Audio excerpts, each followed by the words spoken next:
Olha aí. Posso? Então, olha, boa noite. Deixa eu te apresentar, Muniz, porque eu acho que as pessoas da minha turma talvez não saibam completamente com quem estão falando, né? Então, eu gostaria... E primeiro também gostaria de agradecer formalmente você, professor Muniz Sodré, por estar aqui conosco, porque isso dá alegria, uma turma que estuda alegria. Então, obrigada. Aí eu queria dar as boas-vindas também a todos e todas aqui presentes na disciplina letiva, que eu ministro na graduação da Escola de Comunicação. Alegria, alegria. Foi ao ler um texto de Muniz, baseado no último capítulo de As Estratégias Sensíveis, de 2006, que senti a premência de convidá-lo para falar para esta turma. Uma vez feito e aceito o convite, abri a sessão para pessoas que sabia que se interessariam pelo tema e especialmente pelo palestrante. Boas-vindas, então, a docentes, pós-graduandos e graduandas aqui presentes. Como vocês todos devem saber, Muniz é um dos fundadores desta escola e ministrou aulas nela para gerações de jornalistas, comunicadores e estudiosos da comunicação, desempenhando diversos papéis institucionais também. Como muitos de vocês já conhecem o professor Muniz, mas outros não, queria dizer algo novo para alguns e introdutório para os outros. Aí fiz estatísticas. Descobri que a entrada no Wikipedia sobre Muniz Sodré está defasada, mas com auxílio da estante virtual, descobri, mas desconfio, que também esteja defasada devido à contínua e muito bem-vinda produtividade de Muniz, que ele publicou 32 livros sobre temas das ciências sociais e cultura contemporânea, especialmente sobre comunicação. Publicou 4 livros sobre cultura afro-brasileira e uma meia dúzia de ficção, e um sobre paranormalidade, que eu não consegui classificar, né? Então, A Cidade e o Terreiro foi traduzido ao italiano, e A Ciência do Comum ao inglês. São 84 doutores que usam o termo Muniz Sodré como palavra-chave ou título de publicação numa busca no Lattes. E ainda, para nossa felicidade, Muniz pode ser visto, como assistimos nesta turma, em muitas palestras e entrevistas postadas no YouTube. Na minha leitura, Muniz vai elaborando cada vez mais explicitamente um pensamento que, costurando o pensamento ocidental, oriental e africano e afrodiaspórico, promove um interesse e atenção para a filosofia africana, em especial a sua continuidade no Brasil e afrodiaspórica em suas especificidades e suas diferenças. Então, vamos ouvir agora o professor Muniz Sodré com esse prazer que nós temos de tê-lo aqui conosco. Obrigada, Muniz. Bem-vindo mesmo. Bom, boa noite. Muito obrigado a vocês todos pela escuta, a Liv pelo convite. Falar na Equas, para mim, é sempre um prazer. O meu tema, portanto, é a dança como vetor da alegria.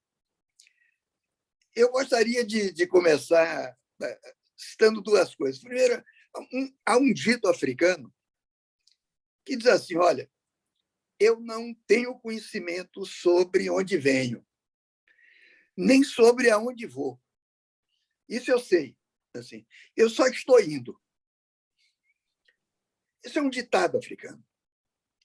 Um outro não é africano, mas tem a ver diretamente com o que eu vou falar em seguida. Em Alice, no País das Maravilhas, tem um momento em que Alice está falando com a Rainha de Copas. É um momento que chama Maldição da Rainha de Copas. Então, Alice começa a correr no lugar, mas não sai dali. Ela corre, corre, mas não consegue sair. E ela diz para a rainha, é estranho, de onde eu venho, da minha terra, a gente corre para chegar a algum lugar. Mas aqui eu corro e não saio do lugar. E a Rainha de Copas diz, é isso mesmo. Aqui a gente corre para ficar no lugar. Veja só, por que eu me lembrei de Alice agora? É que toda vez que a gente se move, nós temos sempre um ponto de partida e de chegada. Quer dizer, nós nos deslocamos por aqui com a finalidade de ir a outro lugar. Nós podemos estar numa cidade, viajar até outra, ou então estarmos dentro de casa e nos deslocarmos de um cômodo para outro. Seja qual for a distância, nós vamos estar sempre inscrevendo uma finalidade no movimento. Quer dizer, a gente quer chegar a outro lugar, quer chegar a outro ponto. Então, de um passado, nós atravessamos o presente sempre na direção do futuro. Por isso que o movimento de que eu falo, ele é sempre causal e ele é finalístico. Ele tem uma finalidade. Mas veja só, quando nós dançamos, nós reconfiguramos o espaço em que nós nos movemos sem ir a outro lugar, como em Alice, ali no País das Maravilhas. Quer dizer, quando nós dançamos, nós não vamos realmente a lugar nenhum. Nós integramos o espaço de modo conservador ou de modo reconfigurativo. Nós recolhemos passado e futuro num presente que nos mobiliza.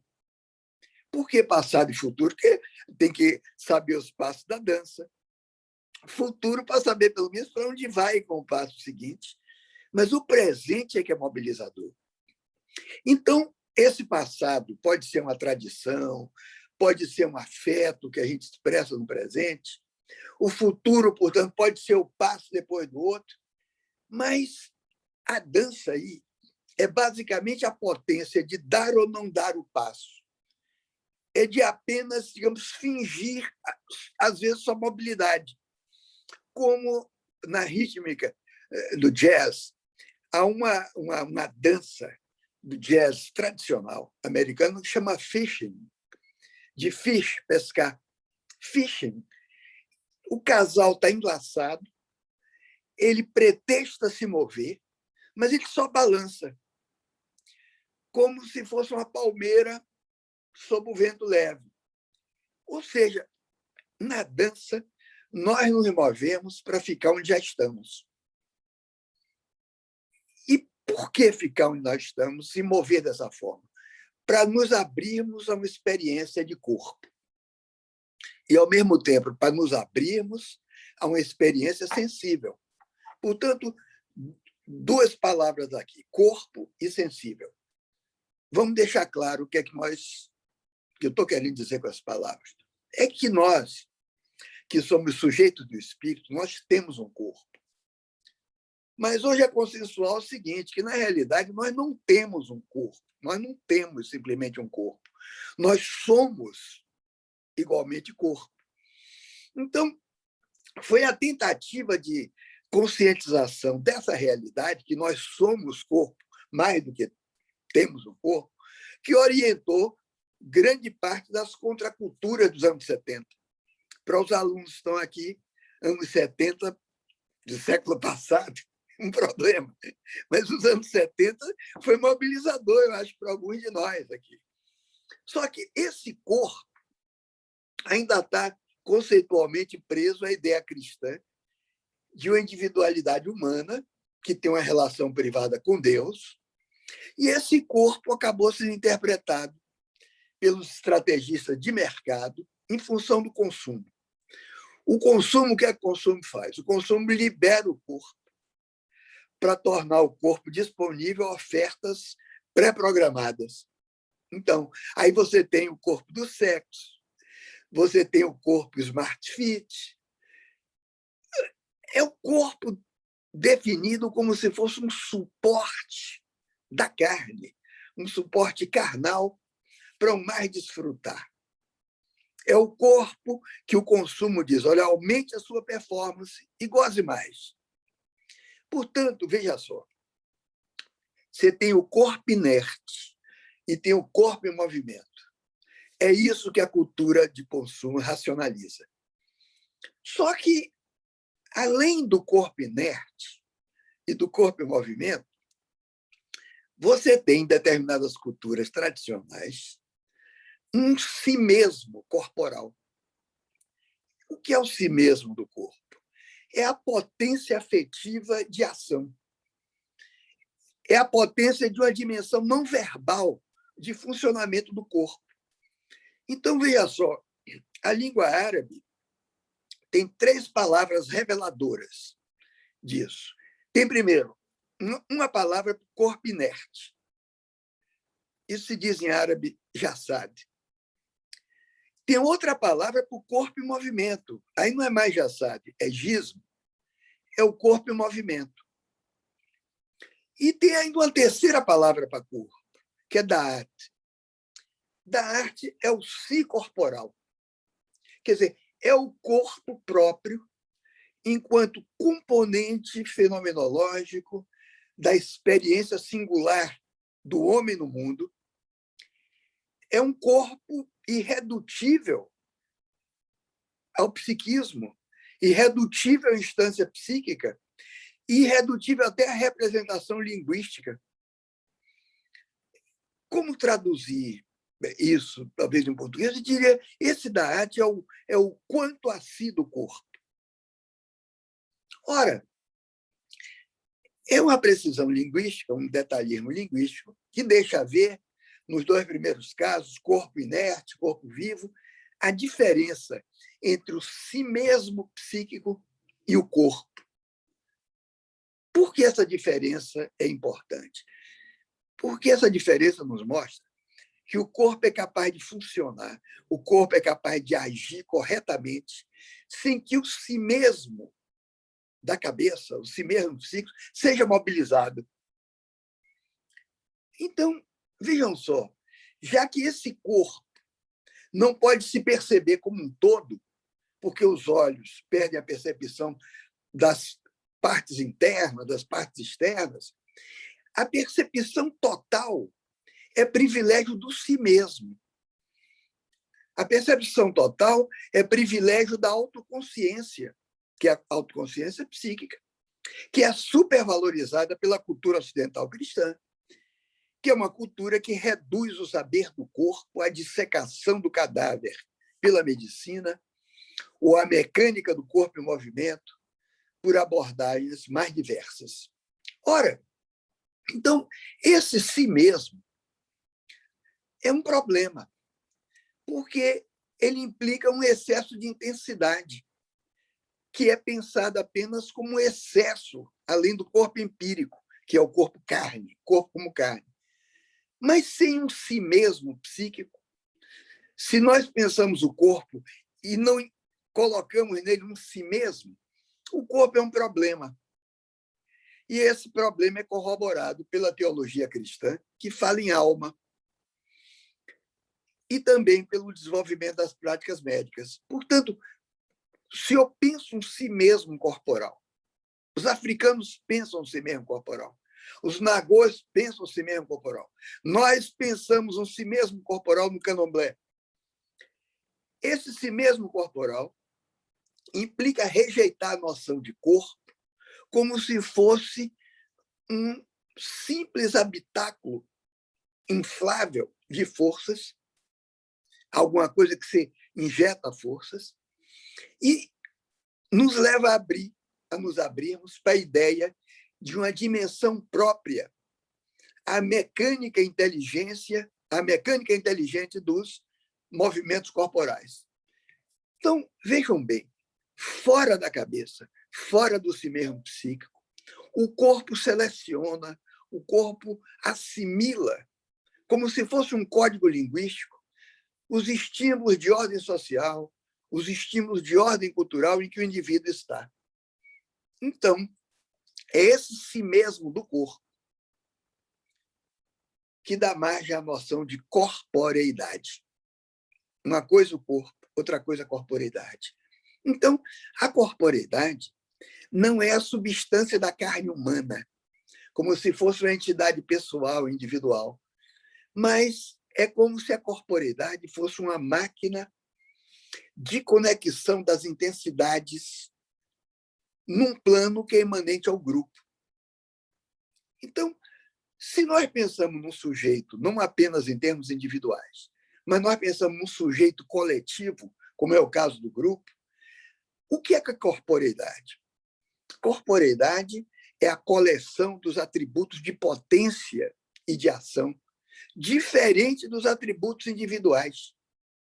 Da mesma forma que um grupo é diferente dos indivíduos. Um grupo é diferente de seus membros constitutivos. Você diz, sim, o grupo pertence ao indivíduo, tanto quanto o indivíduo pertence ao grupo. Mas em ação e em pensamento, o grupo tem mais potência do que o indivíduo. Porque o grupo nos leva a pensar coletivamente, anonimamente, alguma coisa que se poderia designar como pensamento-corpo. Ou seja, o corpo pensa. E é esse pensamento que abriga-se um provérbio do tipo: se você quiser ir rápido, vá sozinho. Mas se você quiser ir longe, vá em grupo.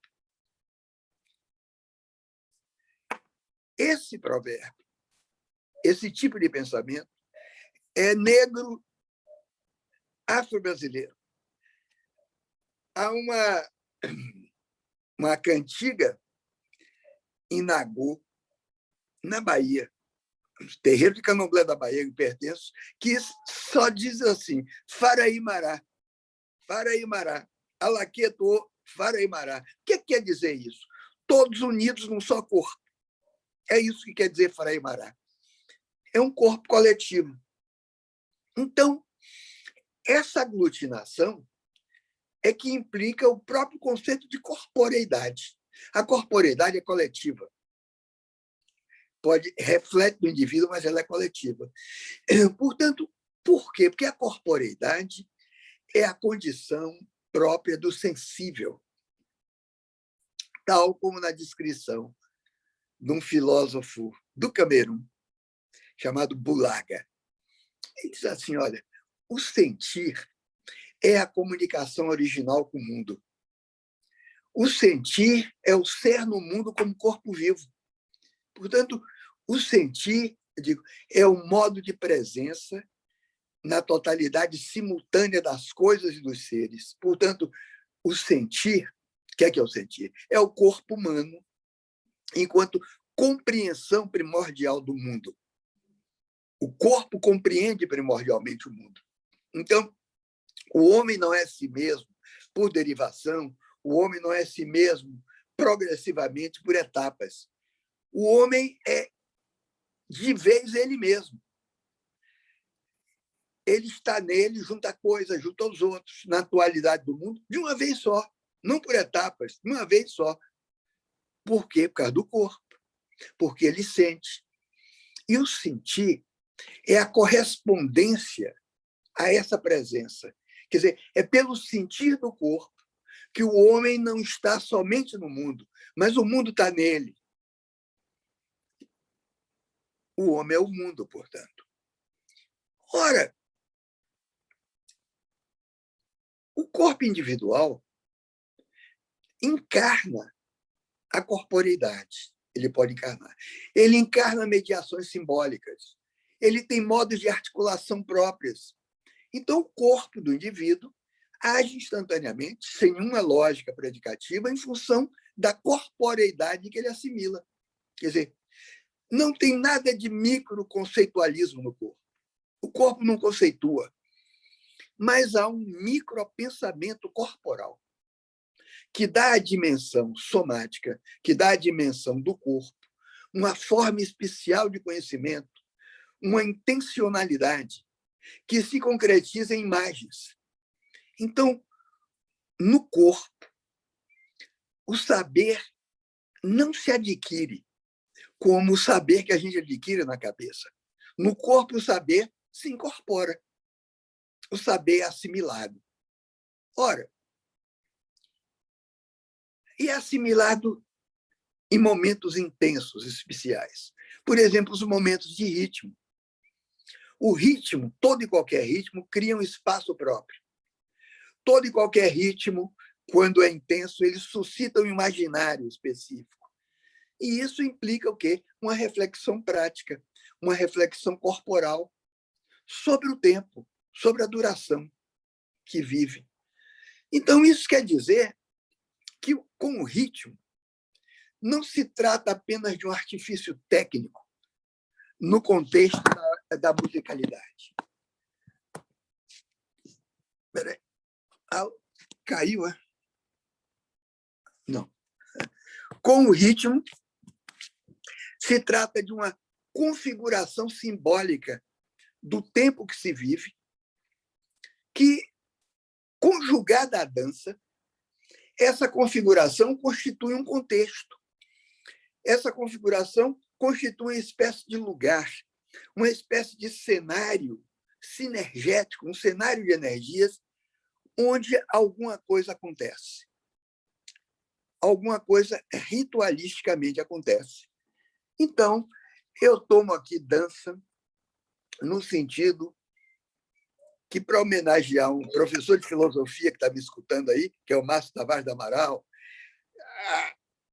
aí todo mundo da filosofia que está escutando, dança no sentido que um neoplatônico do século V depois de Cristo, chamado Dionísio Pseudo-Areopagita, dá essa palavra.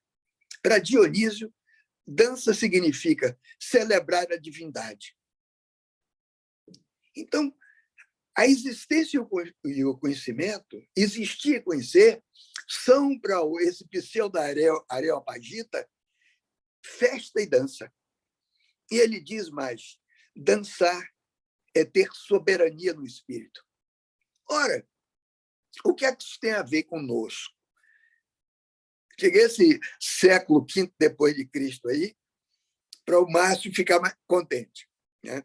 Mas o que é que tem a ver com nós? O que é que tem a ver com o terreiro de Candomblé? O que é que tem a ver com o nosso povo? É que, para os africanos, e para os descendentes de africanos no Brasil, aqueles africanos saídos de uma abolição que tinha negado qualquer assistência econômica e social a eles, que tinha deixado eles sem terras, meros aspirantes à cidadania, que nunca veio direito, era imperioso ter um lugar que garantisse, ao menos, soberania do espírito, já que não tinha soberania na terra. Então, essa celebração de divindades que nós vemos nos cultos afro-brasileiros, celebração que são princípios cosmológicos, celebração de Xangô, de Oxum, de Ogum, de Obá, de Exu, de todos os princípios cosmológicos, é um caminho de poder e um caminho de manifestação do espírito, não por palavras, não por conceitos, mas por exposição àquilo que esse mesmo Dionísio Areopagita chamava de fogo e chamava de raios de Deus. Então, no terreiro de Candomblé, Xangô e Ançã, fogo e raios de Deus. Raios, Senhora dos Raios. No geral, música e dança. Então, em algumas línguas africanas, por exemplo, no Quênia, o quimero, a palavra para dizer música é o mesmo sentido de canto e dança. É a mesma palavra. Então, alguma coisa acontece de muita vida, fortemente vital, na originalidade da dança. Primeiro, a dança reatualiza os saberes do culto. E essa reatualização é simultânea à inscrição do corpo do indivíduo num lugar, num território. E por que se faz isso? Para realimentar a força cósmica no indivíduo. A força cósmica significa o poder de pertencimento a uma totalidade integrada. Força cósmica é o poder de pertencimento a uma comunidade, é o poder de pertencimento ao grupo. Força cósmica é o poder da corporeidade. Então, graças à intensificação dos movimentos do dançarino na festa, e aí você tem todo um complexo que abrange ação, que abrange voz, gestos, abrange cânticos, abrange afetos. Nessa configuração, espaço não se separa de tempo. Espaço e tempo se tornam um único valor, que é o valor da sacralização. E assim, espaço e tempo se tornam autônomos, passam a independer da pessoa que ocupa individualmente o espaço. Portanto, o indivíduo que dança no ritmo, ele tanto dança quanto ele é dançado. É dançado pelo próprio ritmo. Daí o êxtase, que às vezes sobrevém na dança. A dança pode ser extática, pode ser fonte de êxtase. Então, a dança, eu não vou me esquecer aqui da aula, aqui da graduação, a dança é uma integração rítmica do movimento ao espaço e ao tempo.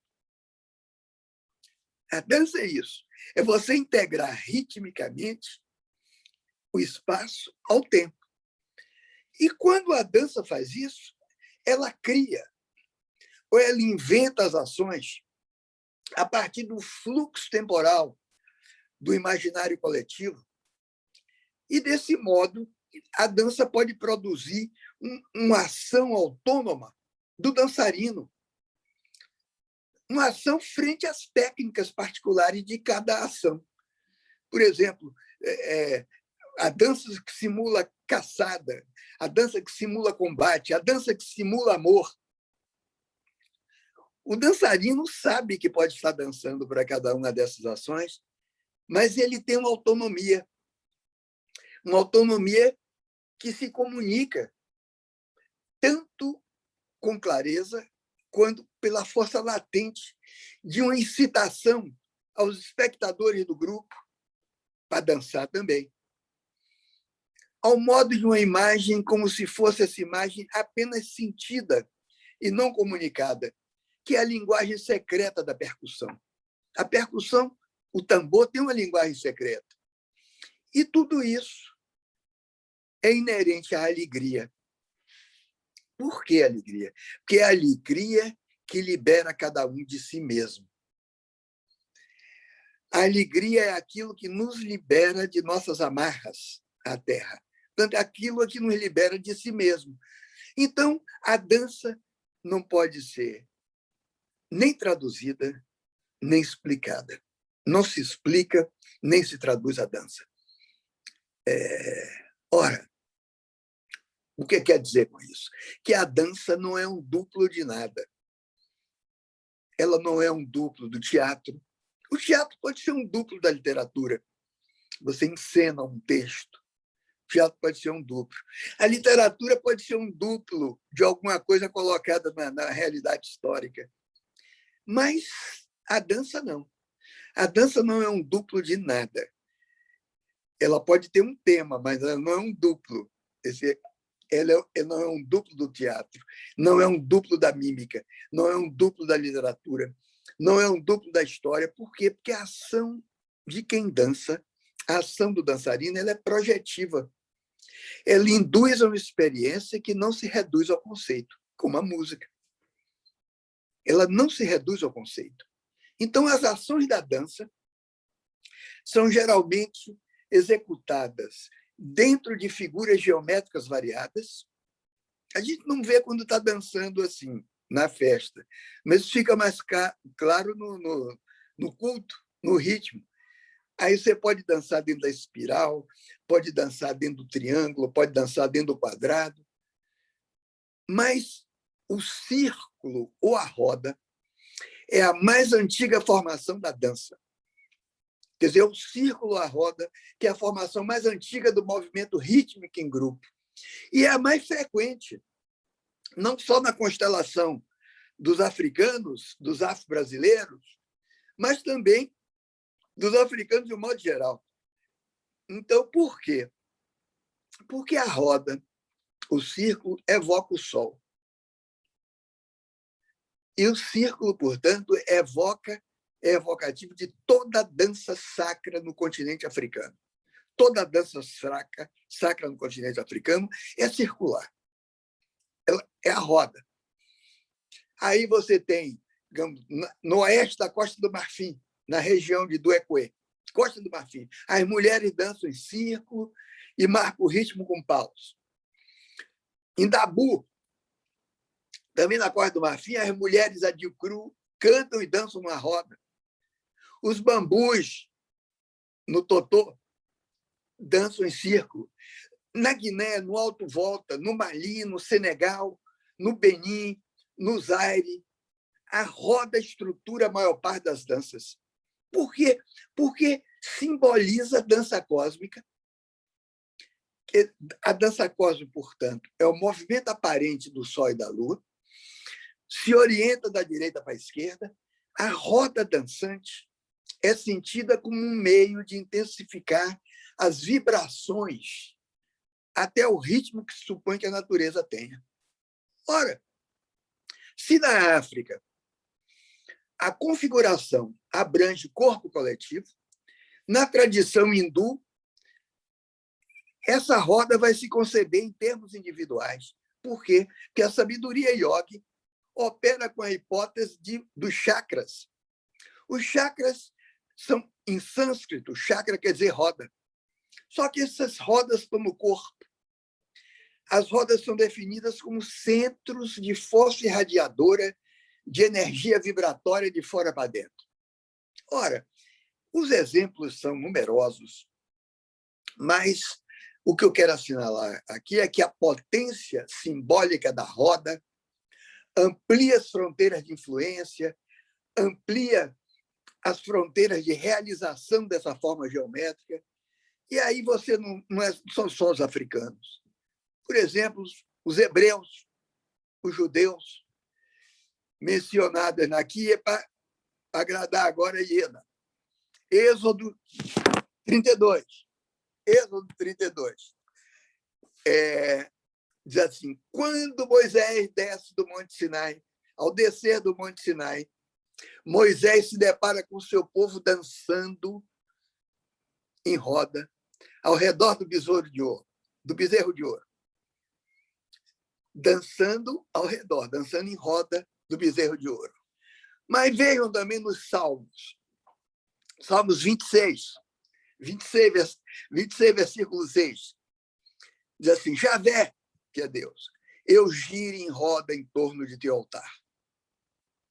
Então, vejam só, circulares ou não, seja no Oriente, seja na Grécia Antiga, as cerimônias rítmicas sempre se colocaram no centro dos ritos mítico-religiosos, mas também das comemorações cívicas e dos jogos de guerra. Quer dizer, tanto os romanos quanto os gregos viram na dança uma forma estratégica de combate. E isso se fazia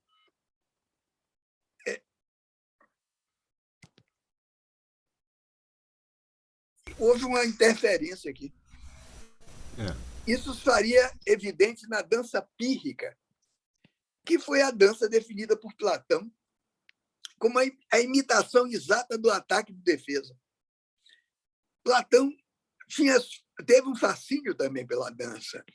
Tanto porque o Sócrates, isso é da doxa helênica, já idoso, ele tomou aulas de dança com Aspásia, que era uma cortesã, fica melhor do que dizer dama, outro termo, uma cortesã sábia e famosa. Ela tentou ensinar dança a Sócrates, não sei se conseguiu.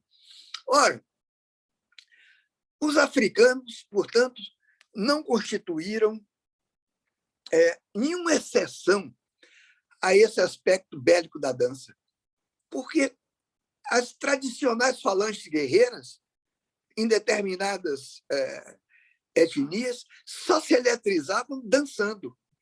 Quer dizer, se podia dançar mesmo no campo de batalha.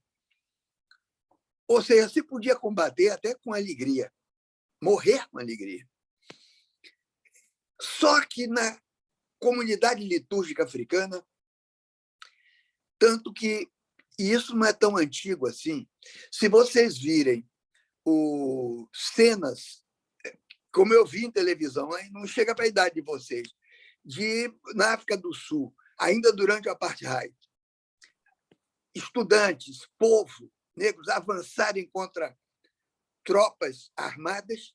Sabe como é que elas avançavam? Confiram isso para mim. Avançavam dançando.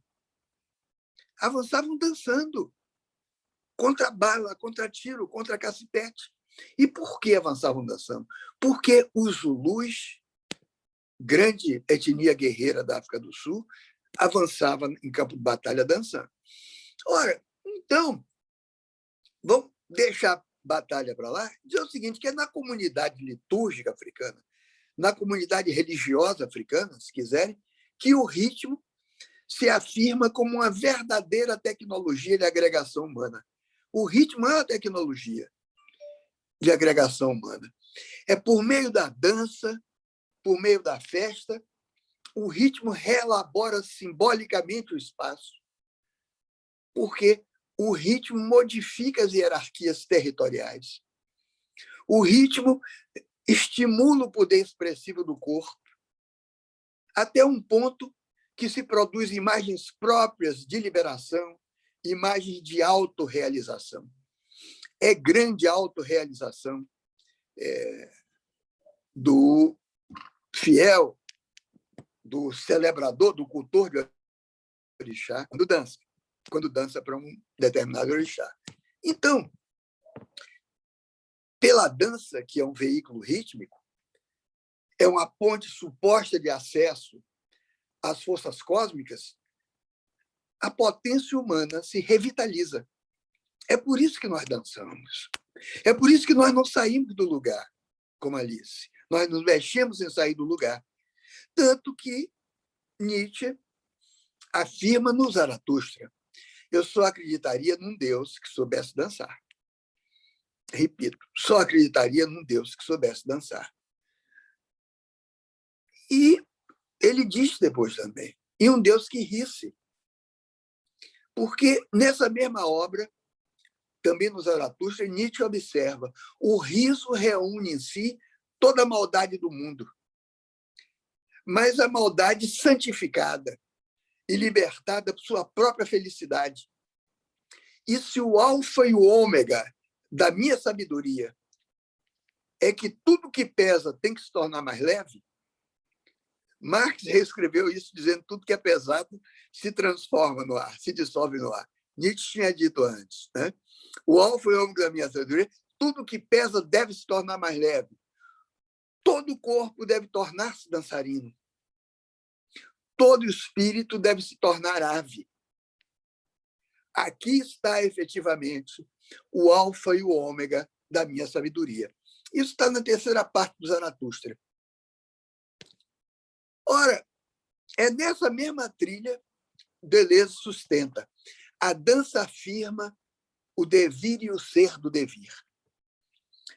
O rir, a risada, afirma o múltiplo e o uno do múltiplo. O jogo afirma o acaso e a necessidade do acaso. Pular até de Deleuze para o nosso Gilberto Freire, que dizia assim: olha, o jogo brasileiro do futebol é como se fosse dança. Gilberto Freire, as muitas frases felizes dele tem essa: o jogo brasileiro, o jogo do futebol brasileiro como dança, que está acabando, está deixando de dançar. Quando essa afirmação que está fazendo sou eu, quando o futebol brasileiro deixar de ser dança, o futebol brasileiro acaba. Podemos vislumbrar um outro futuro para o futebol. O fim dele é o futebol sem dança. É o futebol só para ganhar dinheiro e só como técnica no meio de campo. Não é um futebol bonito. Ora, então, na experiência que eu digo afro, há uma inesgotável reconfiguração da origem africana pelo ritmo. Por quê? Porque o espaço litúrgico cria ritmicamente os saberes da festa.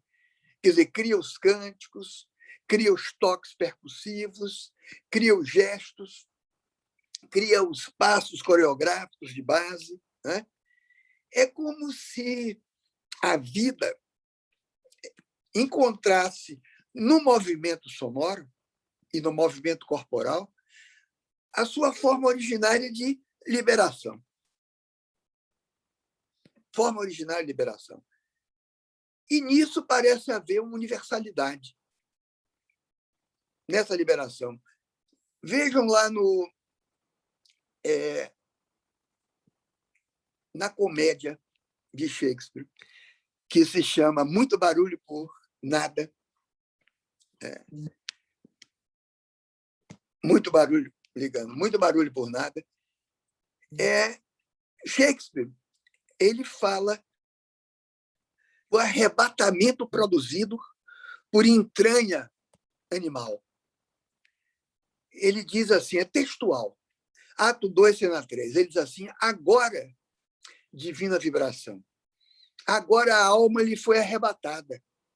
Ele diz, não é estranho que tripa de ovelha arranque as almas do corpo dos homens? Tripa de ovelha de um violino, em que a corda é tripa de ovelha. Ora, o que é que está no centro disso tudo?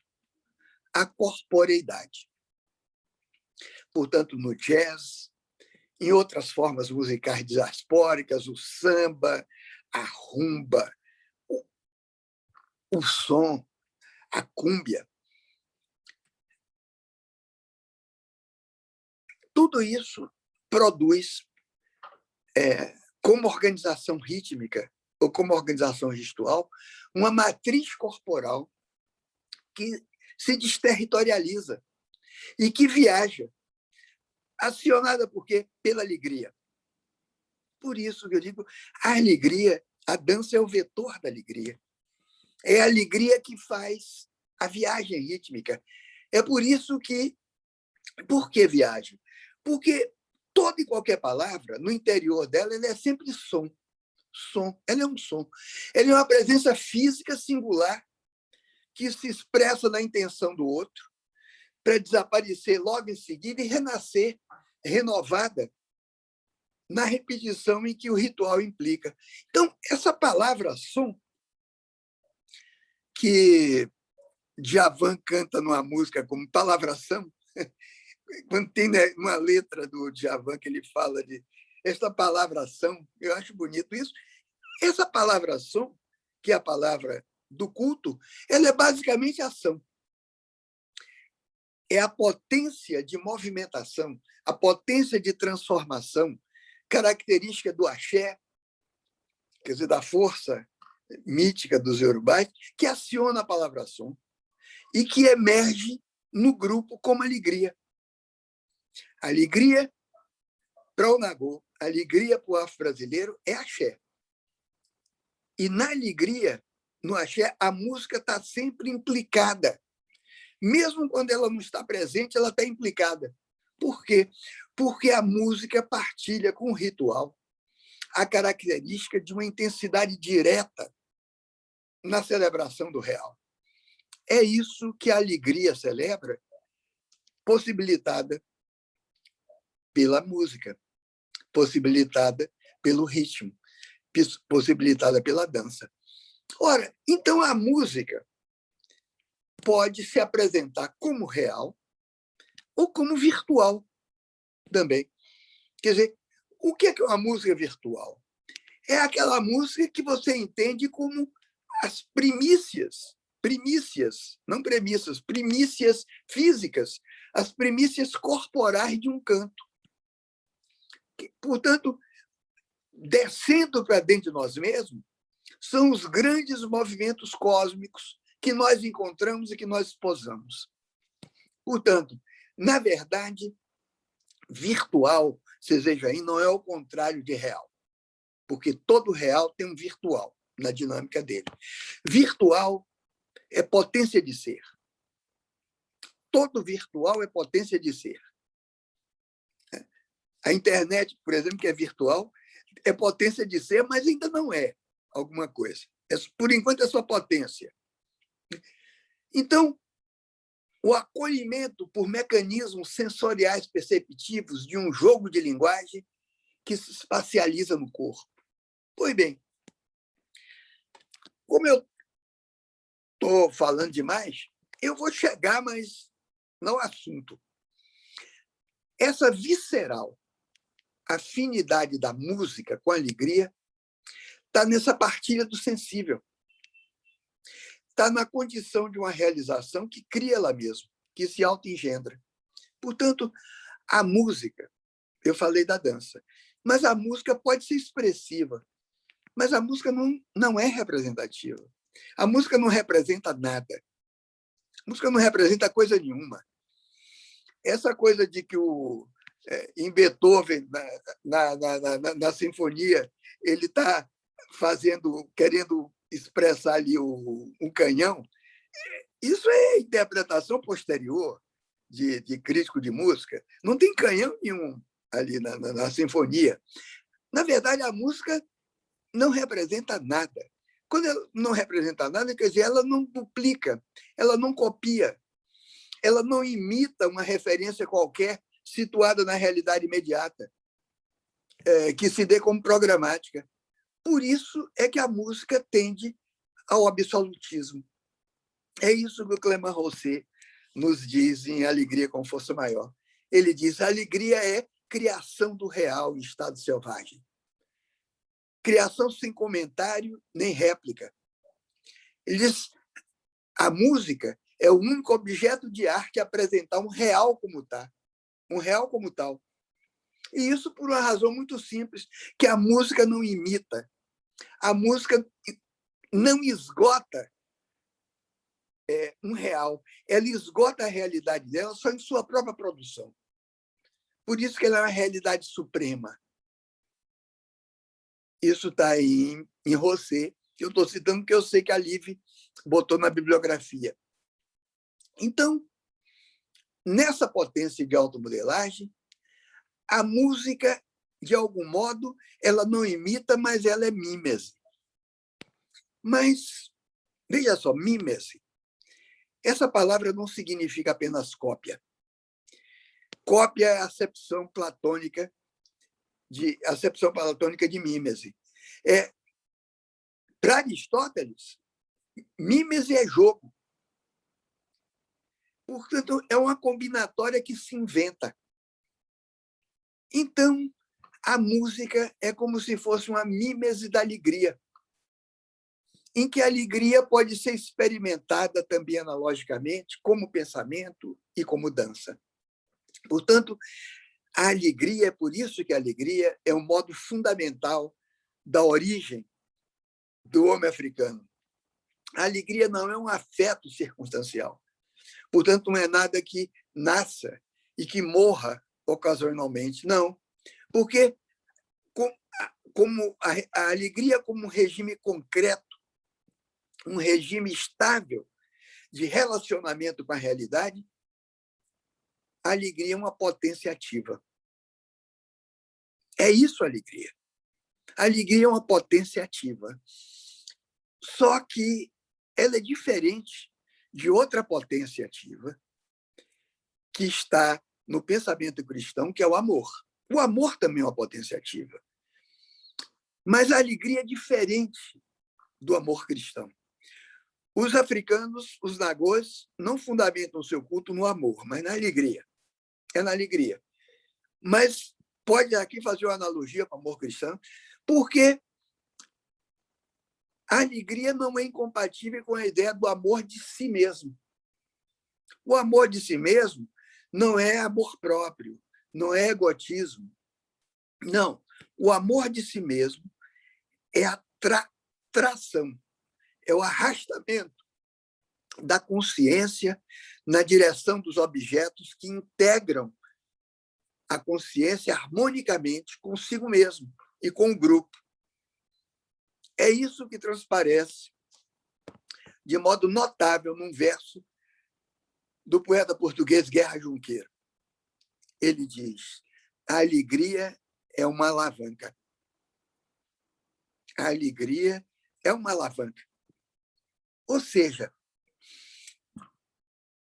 a alegria, portanto, é alguma coisa que não precisa de sujeito. Claro, existe o sujeito da emoção, existe o objeto da sensação, existe o sujeito do sentimento, existe o sujeito do júbilo, o sujeito do asco, do nojo. Mas a alegria não precisa de sujeito, porque ela é uma regência. Significa o quê? Que é alguma coisa que possibilita experiências e sujeitos.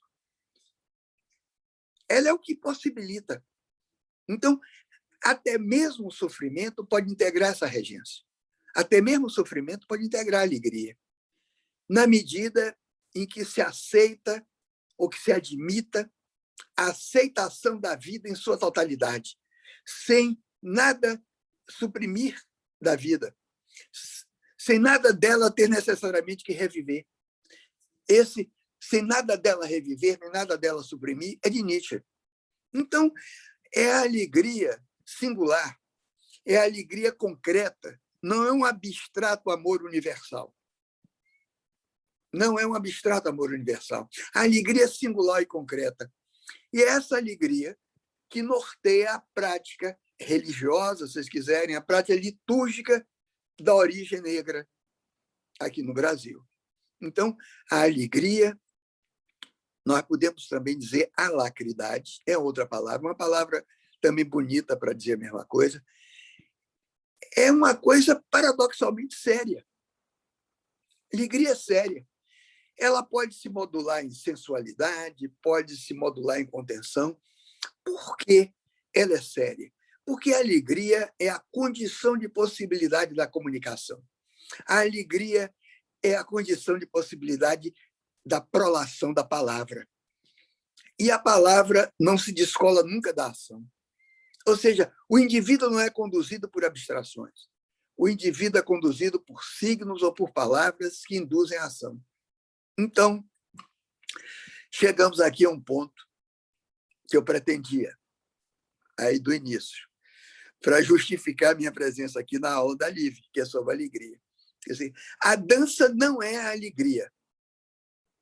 A dança é uma experiência mimética da alegria. É um jogo de alegria. Esse mover sem ir para lugar nenhum. Essa harmonia de corpos, essa harmonia de pernas que se cruzam, essa harmonia de encruzilhadas que não bloqueiam, de peles que se pressentem, é um jogo mobilizador. É uma mímese. Em Aristóteles é mímese. É um jogo mobilizador. E é mobilizador de quê? Vocês perguntam. O que é que essa alegria mobiliza? Eu diria de vida. É um jogo mobilizador de vida. E nós podemos, então, dizer que é de vida se nós admitimos que esse ir sem finalidade estrita é análogo a pôr-se a caminho. Se pôr a caminho, simplesmente.